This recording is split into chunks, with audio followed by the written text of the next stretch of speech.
Hello everyone, welcome to Sipika Social Science classes.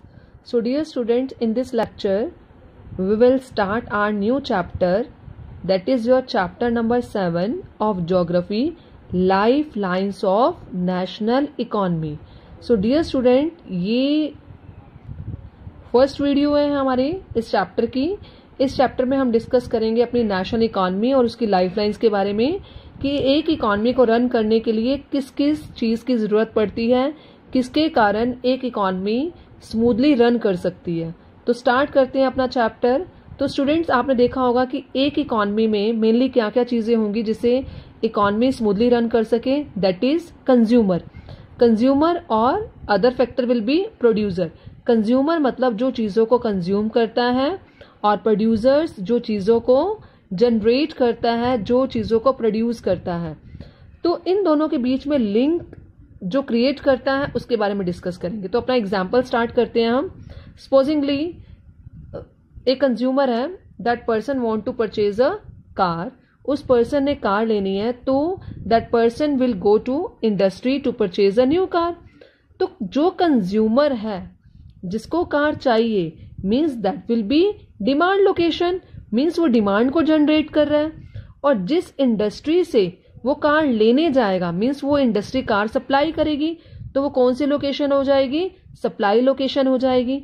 तो demand location और supply location के बीच में कौन सा ऐसा मीडियम है, कौन सी ऐसी मीडियम की जरूरत होगी जिसकी वजह से इन दोनों की जो प्रॉब्लम है वो सॉल्व हो जाए। क्योंकि कंज्यूमर चीजों को खरीदना चाहेगा और जो प्रोड्यूसर है वो अपनी चीजों को बेचना चाहेगा, तो उसके बीच में मीडिएटर का वर्क करेगा ट्रेडर्स। तो ट्रेडर्स क्या खुद चीजों को एक जगह से दूसरी जगह पर उठा के लेके जाएगा? नहीं, ये चीजें खुद चल के जाएंगी, ऐसा नहीं है। तो ट्रेडर्स को किसकी जरूरत पड़ेगी? ट्रांसपोर्टेशन की जरूरत पड़ेगी, जिसकी वजह से वो एक जगह का सामान दूसरी जगह पर पहुंचा सके। मीन्स जो वो कंज्यूमर और प्रोड्यूसर के बीच में क्या कर सके? लिंक क्रिएट कर सके। तो ट्रांसपोर्टेशन ही एक ऐसा फैक्टर है जो डिमांड और सप्लाई लोकेशन के बीच में एक लिंक क्रिएट करता है। क्योंकि एक कंट्री कभी भी प्रोग्रेस नहीं कर सकती जहां पर कंज्यूमर या प्रोड्यूसर्स ना हो, क्योंकि दोनों ही फैक्टर्स की नीड होती है एक इकॉनमी को रन करने के लिए। तो ट्रांसपोर्टेशन हम क्या बोलते हैं, किसे बोलते हैं? Movement of goods and services from one place to another, जिसमें हम गुड्स को, सर्विसेज को, इवन पीपल को भी एक जगह से दूसरी जगह पर पहुंचाते हैं, उसको हम क्या बोलते हैं? Transportation. Pace of development depends upon the production of goods and services as well as their movement over space. Means अगर एक कंट्री की जो डेवलपमेंट है वो सिर्फ इस चीज पर डिपेंड नहीं करती है कि वो कंट्री ज्यादा से ज्यादा चीज मैन्युफैक्चर कर रही है, ज्यादा से ज्यादा चीजों का प्रोडक्शन कर रही है। सपोज करो एक इंडस्ट्री है, वो अबंडेंट क्वांटिटी में प्रोडक्शन करती है, बहुत सारी चीजें प्रोड्यूस करती है, पर उसके आसपास कोई ऐसा नहीं है जो उसके मटेरियल को खरीद सके या वो अपने मटेरियल को बेच सके। कंज्यूमर्स नहीं है, तो क्या उसका प्रोडक्शन करने का फायदा होगा? नहीं होगा। तो एक कंट्री की जो डेवलपमेंट है वो दोनों चीजों पे डिपेंड करती है। प्रोडक्शन पे तो डिपेंड करती है कि जिस कंट्री में ज्यादा से ज्यादा चीजें प्रोड्यूस होती हैं वो कंट्री डेवलप करती है, और उसके साथ साथ as well as their movement over space. Means हमारा प्रोडक्शन प्रोसेस तब कामयाब होगा जब हम अपने प्रोडक्शन को कंज्यूमर्स तक पहुंचा सके, उस डिस्टेंस कवर करके अपनी चीजों को वहां तक पहुंचाया जा सके। क्योंकि अगर जब तक डिमांड जनरेट नहीं होगी तो सप्लाई करने का कोई भी फायदा नहीं होगा। तो इसलिए इस प्रोसेस में डिमांड और सप्लाई दोनों लोकेशन का ही एक बहुत इंपॉर्टेंट रोल है, कंट्री की डेवलपमेंट में भी और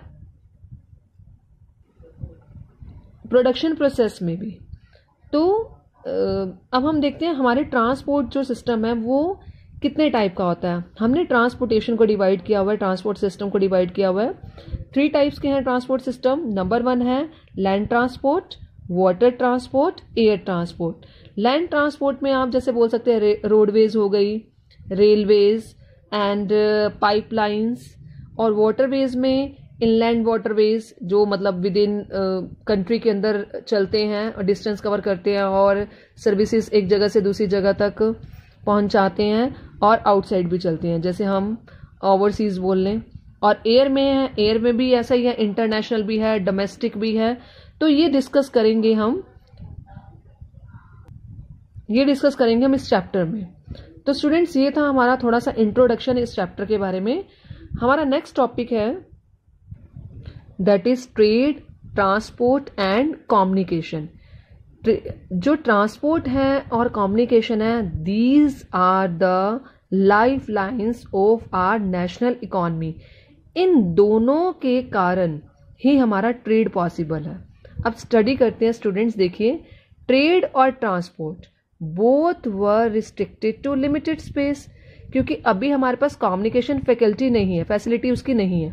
तो हम देखते हैं ट्रेड और ट्रांसपोर्ट जो है हमारा, अगर वो सिर्फ लिमिटेड एरिया में वर्क करता है, क्योंकि मान लो मैंने किसी चीज़ का प्रोडक्शन किया और जो ट्रांसपोर्ट पहले के टाइम में कैसा होता था, बुलक कार्ट्स वगैरह यूज़ करते थे लोग, इतने ज़्यादा टेक्नोलॉजी नहीं थी, तो लिमिटेड क्वांटिटी में उनके पास व्हीकल्स होते थे।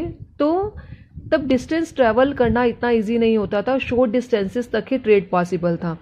और अगर शॉर्ट डिस्टेंसेस तक ट्रेड पॉसिबल होता है सिर्फ, तो वो अबंडेंट क्वांटिटी में ट्रेड नहीं हो पाएगा, क्योंकि अगर ट्रांसपोर्ट फैसिलिटी हमारे पास अच्छी नहीं है तो हमारा जो ट्रेड है वो कहाँ रह जाएगा, लिमिटेड स्पेस तक रह जाएगा। क्योंकि बुलक कार्ट देखो या साइकिल्स हैं, या ये कितने डिस्टेंस कवर करेंगी, शॉर्ट डिस्टेंस तक जाएंगी, तो हम लार्ज एरिया कवर नहीं कर पाएंगे, तो हमारा जो ट्रेड है वो लार्ज एरिया तक नहीं हो पाएगा। अब उसके साथ क्या हुआ, इस प्रॉब्लम को सॉल्व करने के लिए क्या हुआ, development in science and technology expanded the trade and transport. तो किस चीज़ में डेवलपमेंट हुई, साइंस और टेक्नोलॉजी ने डेवलपमेंट की, मतलब न्यू जो मशीनरीज हैं उनका इन्वेंशन किया, बड़े सारे न्यू व्हीकल्स जनरेट किए, जिसकी वजह से क्या हुआ, डिस्टेंस जो था वो आसानी से कवर मतलब लॉन्ग डिस्टेंसेस तक पहुंचा सकते थे। अब लॉन्ग डिस्टेंसेस तक अगर आपका ट्रेड हो रहा है तो मतलब कहीं ना कहीं कौन सा सिस्टम हेल्प कर रहा है, ट्रांसपोर्टेशन सिस्टम हेल्प कर रहा है।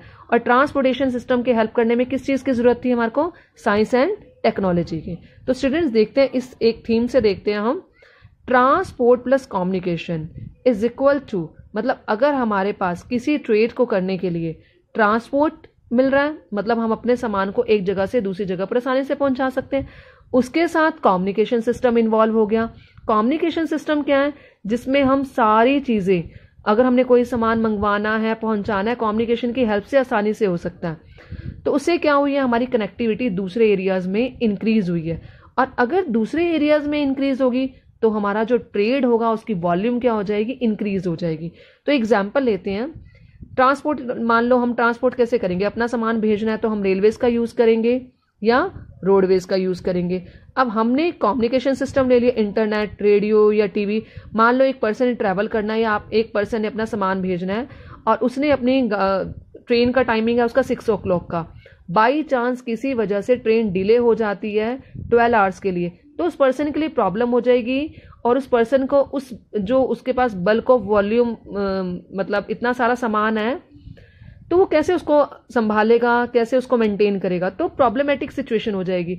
और अगर कम्युनिकेशन की फैकल्टी है, मतलब अगर टीवी है, रेडियो है, उसकी वजह से उसको सारी इंफॉर्मेशन मिल रही है, तो कहीं ना कहीं उसके लिए ईजी हो जाएगा अपने सामान को एक जगह से दूसरी जगह पर पहुंचाने के लिए। और हम एक एग्जांपल ये भी ले सकते हैं कि अगर हमने रेलवेज और रोडवेज से अपना सामान पहुंचाना है, तो हम इंटरनेट के जरिए, फोन कॉल के जरिए हम मैसेज कर सकते हैं कि हमारा सामान यहाँ पर इतने बजे पहुंच रहा है, तो मैनेज करना इजी हो जाएगा।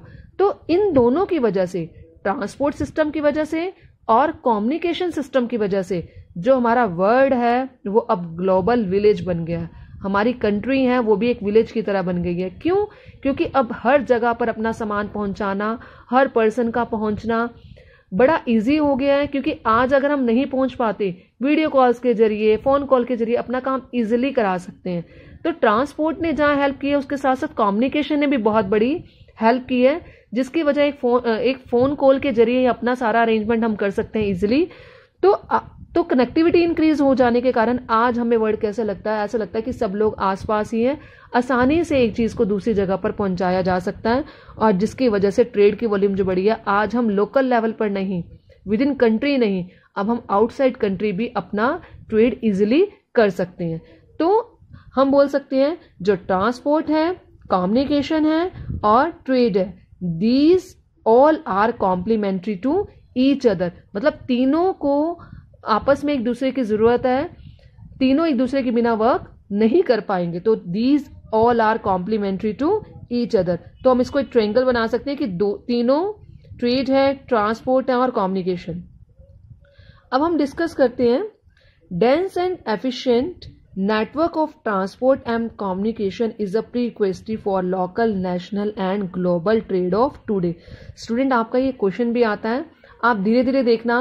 अभी हमारी चैप्टर की स्टार्टिंग है और जैसे हमारा चैप्टर एंड होगा तो आप इस क्वेश्चन का आंसर खुद इजीली दे पाएंगे कि जो हमारा ट्रांसपोर्ट सिस्टम है और हमारा कम्युनिकेशन सिस्टम है वो कैसे हेल्प करता है लोकल, नेशनल और ग्लोबल ट्रेड करने में। क्योंकि बिना ट्रांसपोर्ट सिस्टम के और बिना कम्युनिकेशन सिस्टम के आज के टाइम में ट्रेड करना बहुत डिफिकल्ट हो जाएगा। अगर ट्रेड होगा भी तो भी वो सिर्फ लिमिटेड एरिया में होगा, और अगर हमें लार्ज स्केल पर करना है तो हमें अपनी लाइफ लाइन्स जो कि ट्रांसपोर्ट और कम्युनिकेशन है वो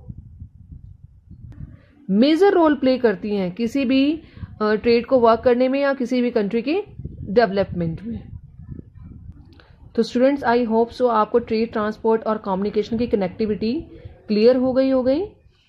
तो नेक्स्ट लेक्चर में हम स्टार्ट करेंगे अपने मीन्स ऑफ ट्रांसपोर्ट के बारे में। Thank you.